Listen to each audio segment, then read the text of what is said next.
Hey everyone, it's John. Welcome back to the channel. Good as always to have you along. I recently went back to the ElCapitan Theatre for a special screening of Hoppers. This was really cool, you guys. It was a fan immersive screening. They had photo ops like they always do, but on top of that, they had animal trainers there showing real animals that inspired the film. And we have the organ player here, the Curtin show. This is the full fan experience. And I can't stress this enough. This is what makes the ElCapitan Theatre so cool, is they try to just make the theatrical experience just a little more special. And I can appreciate that. So if you have a love of cinema and you're in the area, please check it out. Another cool thing, the fact that the ElCapitan is in the heart of Hollywood, is sometimes you see celebrity sightings, and you will see in the video, and I do call it out, right in front of us is one Elijah Wood. Frodo himself was in the seat right in front of us, and he seemed to book out the first 3 or 4 rows, so that was kind of cool too.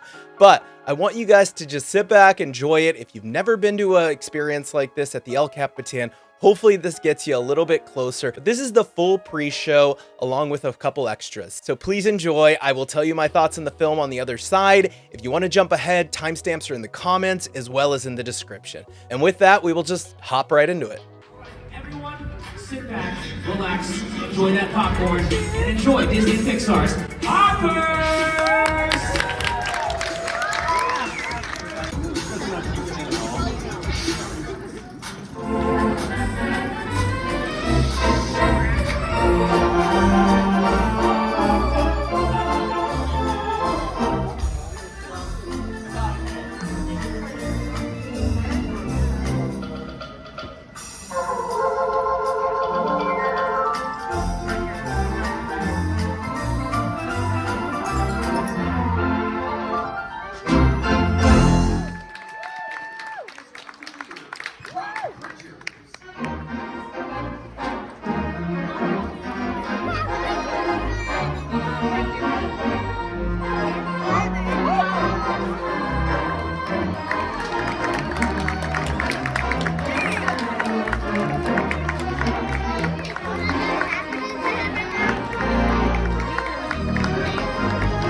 ElCapitan Theatre for Disney and Pixar's Hoppers! Makes you guys excited. Okay, so I don't want to go into too much, but I hear there are animals in this movie. Raise your hand if you're an animal lover like me. Yeah, we all came together. I love animals so much. In fact, I'm an animal nerd. I sometimes ask myself questions like, what do animals do at nighttime? Or what do animals eat? Do animals have friends? Does anyone else want to know these things? Raise those paws. Yeah, all the curious minds coming together. I love it. Well, lucky for us, scientists and researchers are so curious as well. But the only problem is, animals are very shy, right? So scientists thought they'd blend into the natural habitat and pretend to be the animals. Although, I'm not sure about the giant bird head though. But scientists do have a lot of other tricks up their sleeves. Like, they can tag the animals. They can also set up camouflage cameras to watch the animals. And sometimes an unexpected visitor arrives. Looks like a raccoon selfie, doesn't it? But sometimes researchers also want to know how far the animals travel and how they get from one place to another. In fact, Disney wildlife researchers have some incredible tracking programs going on right now. Like this one. This one is called Tour de Turtle. These turtles are tagged with GPS transmitters and they're released back into the ocean. And here's the cool part. If you have a smartphone, you can track where that turtle goes and where it feeds and where it breeds. It's pretty cool, right? And check this out. Researchers at Epcot are putting tiny radio telemetry tags on the backs of monarch butterflies so they can track how they move, they can track what flowers they like, and what food they eat. That's pretty amazing. So these are all amazing ways to learn about wildlife, but researchers always wanted more. And they wondered, if we put a replica animal out into the wild, would it fool the real thing? If we put a replica on a robot and we send it out into the wild, we could pretty much see animals almost anywhere, right? Just like this gopher tortoise being studied at Walt Disney World. Cool, right? literally anywhere. But I thought you'd like to see how this technology works today. So we actually made our own robot here for you today. ElCapitan, you're welcome to Mabel. Yeah, our very own robot made for you here today. If you see yourself up on the screen, you're on Mabel Cam. Give yourself a wave.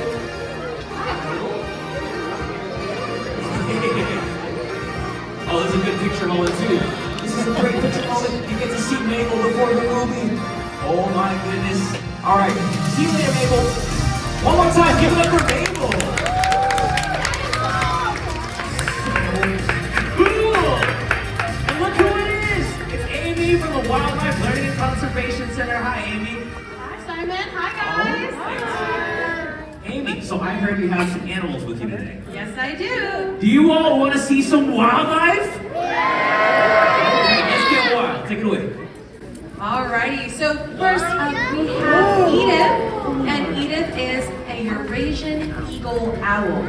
Now, if you were to spread her wings apart, it would be about 6 feet wide, which makes her one of the largest owl species in the world. And she has these huge eyes, as you can see. Those eyes take up so much space in her skull, it won't really leave much room for anything else. So if someone calls you a bird brain, that's not a compliment. But those huge eyes allow her to see at night as well by collecting as much light as possible. She also has incredible camouflage, as you can see. It helps her blend into the tree bark as well. And her feathers are specially designed to have almost silent flight.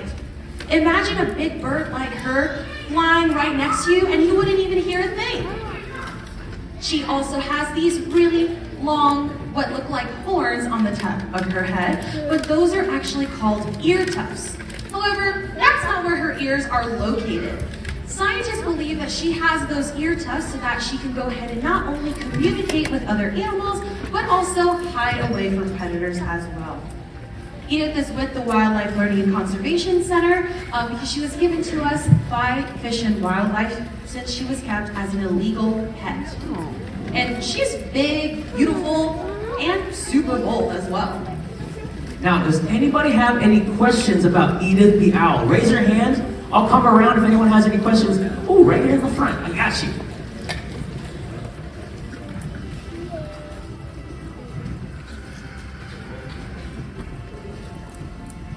Oh, she says she thinks she's seen an owl before. That's pretty cool. I've actually never seen an owl until this show. We do actually have owls here. We have great horned owls, barn owls, and even western screech owls too. Oh, and it looks like our next animal guest is already here. This here is Barrett, and Barrett is a skink, which is a type of lizard. Now, skinks can be found all over the world, and they are also very important to our environment because they will help to keep the insect population low, which means less troublesome bugs. They all, you like it? Yeah. So he also is very cool because he has a super amazing escape trick. If an animal or a predator was to grab onto him, he can drop his tail, run away, and then the tail's going to be wiggling all behind him. Imagine if you guys were trying to eat dinner and the tail just falls off. Pretty confusing for a predator, don't you think? And what's even more cool is that that tail can just regrow back. Now, Barrett is one type of skink, but there are many different types of skinks that can be found in all types of environments, and they have special adaptations to allow them to survive in that environment. Barrett is with us because he was a previous pet, and it's a very important rule to never release your pets into the wild. But now he has a permanent home at the Wildlife Learning and Conservation Center. He's small, he's smart, he's also super sneaky. Does anyone have any questions about Barrett the skink? Raise your hand, we'll call on you. I have one up there. Oh, up in the balcony, you got it. How long can the lizard live? That's a really good question. So how long can the lizard live? It really depends on the lizard species. These types of skinks can reach about 20 years old under human care if they're properly cared for, but in the wild, maybe only about 10 years or so. Oh, and our next guest is coming out. I know he's a total cutie. This here is Peach, and he is a domestic rabbit. A fan favorite, as you can tell. And rabbits can be found in every single continent except Antarctica. And that's just because it gets really cold there. And they come in all different shapes and sizes. For instance, Peach here is what we call a dwarf rabbit. And rabbits are typically known for having those really big ears, but if you look at Peach, they're not as big. But his hearing is still excellent. And they also help him keep nice and cool because they release extra heat off when it gets too hot. These guys are also known for having teeth that are constantly growing, which means if you have them as a pet, they're going to be constantly chewing on things like wires, furniture, maybe even your favorite things. But they do have a couple of fun behaviors as well. In fact, if you ever see a rabbit jump up to the air, twist and kick its feet, that is something called a binky. Yeah, a binky. And that just means that a rabbit is very happy and very excited. Now, you can have a rabbit as a pet, and many people get them as pets around Easter time. But it is very important to remember that they are a big responsibility as well, especially with all that chewing. And just like Ferret, Peach was a previous pet as well, and now has a permanent home at the Wildlife Learning and Conservation Center. So he may be really small, but again, even small animals can be a really big responsibility. All right, do we have any questions about Peach? I think we have one over here. I'll get it for you. Is Peach good? I'm sorry? We'll do another question. Actually, I have a question about all the animals, actually. How do the animals get their names?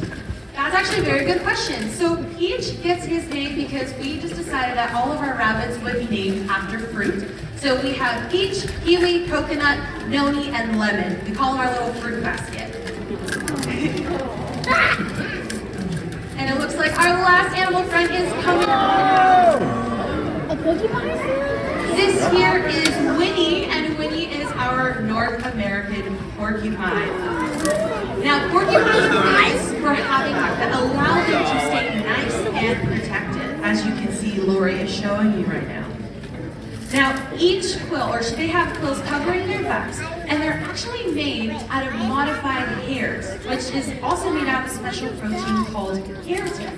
And if you didn't know, that is what your fingernails are made out of as well. So these guys will end up having these quills as well to go ahead and protect themselves, and they can have about 30,000 on their body at any given time. However, you may notice, as Lori picks her up, that belly of hers has no quills at all. And that part is going to stay nice, soft, and fuzzy. She really enjoys her yam as well, you can see. And despite what cartoons might say, these guys cannot shoot out their quills. Nope. In fact, if a predator was to get super close to them and accidentally touch them or bite them, they would have those quills come loosely off and attach to the attacker's skin. Talk about ouch, right? And sometimes porcupines will also try to do their own little dance to scare off predators. They'll puff out those quills, they'll shake them and rattle them around, and they might even stomp their feet to look extra scary. Is it intimidating? I think debatable because I think it's personally adorable. But if a predator still doesn't get the message and still tries to go ahead and try to attack them, that predator's going to get a mouthful of quills. Talk about lesson learned. Right? Now, our porcupines are at our facility because they are part of a very special program called the Species Survival Plan. And that program basically is helping animals from extinction, making sure their populations stay healthy, strong, and genetically diverse. And Winnie here is actually a product of that program. Today, we are going to be celebrating Winnie's first birthday. So happy birthday to you. Happy birthday to you. Happy birthday, dear Winnie. Happy birthday to you. Thank you guys so much for singing to Winnie. I'm sure she's had a great first birthday. And Oh yeah, we learned so much. Another round of applause for Andy and Willie from the Wildlife Learning and Conservation Center in Silmar. And another happy birthday to Winnie. And all the animals were great, weren't they? And a big thank you to our partners at Disney's Animals in Film and TV and Disney's Animal Science and Environment for all those cool videos we saw. Now, raise your paws if you're feeling inspired to go out into nature after this. Raise your hands if you just want to experiment with science and ask some weird questions. A little more curious, yeah? Maybe you want to make your own robot at home. Well, someday they're going to make a movie about your revolutionary technology that gives us access, unprecedented access into the animal world. All right, nature's back. All right, everyone, sit back, relax, enjoy that popcorn, and enjoy Disney and Pixar's Hoppers!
Capitan Theatre for Disney and Pixar's Hoppers. Please silence all... Lizard. Please silence all mobile devices. Lizard. Please silence all mobile devices. Sit back, relax, and enjoy Hoppers.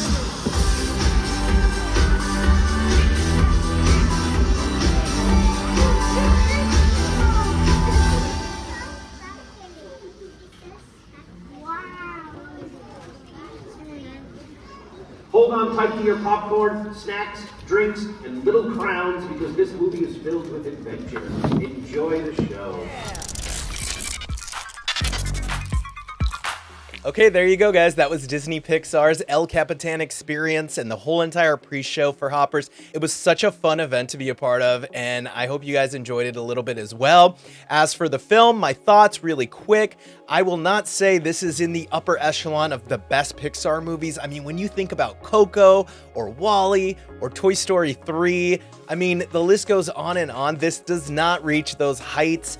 But you know what? It's a good film. It's entertaining enough. But there is a literal part here where it metaphorically and literally jumps the shark. If you've seen the film, you know what I'm talking about. I wouldn't say this is my favorite, nor do I think this will be a classic, but it seems to be doing well and a lot of people are enjoying it. And I guess at the end of the day, that's all that matters. But with that, did you like Hoppers? What did you think? Or what's your favorite Pixar movie? Please like and subscribe and tell me in the comments below. And with that, as always, I will see you guys at the movies. It's done. Yes, Mr. Frodo. It's over now.